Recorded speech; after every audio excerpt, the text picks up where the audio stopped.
9 news కి స్వాగతం. పెనమలూరు మండలం గంగూరులో వెంపటి వజ్రమ్మ అనే వృద్ధురాలు మృతి చెందింది. పెన్షన్ తీసుకోవడానికి వెళ్తూ వడదెబ్బకు కుప్పకూలి పడిపోయిన వృద్ధురాలు మృతి చెందినట్లు నిర్ధారించిన వైద్యులు బాధితురాలి కుటుంబ సభ్యుల్ని పరామర్శించారు.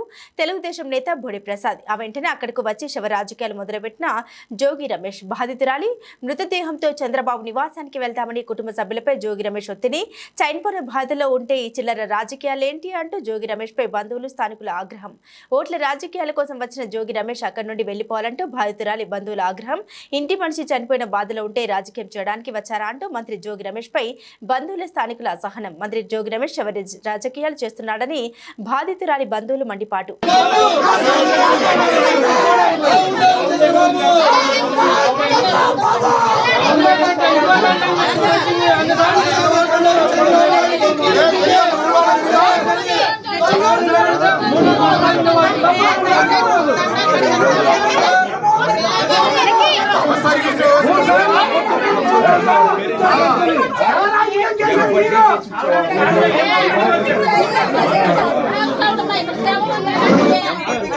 అమ్మా ఇక్కడ ఏమొచ్చాక అప్పుడు మేము బాధలో ఉన్నాము. మీరేమంటే బయటకు వెళ్ళి మాట్లాడండి.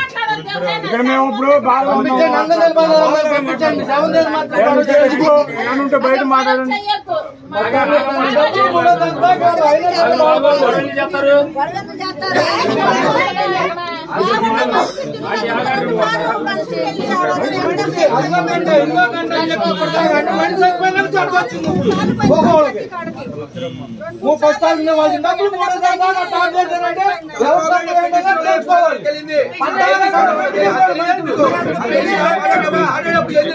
మాట్లాడు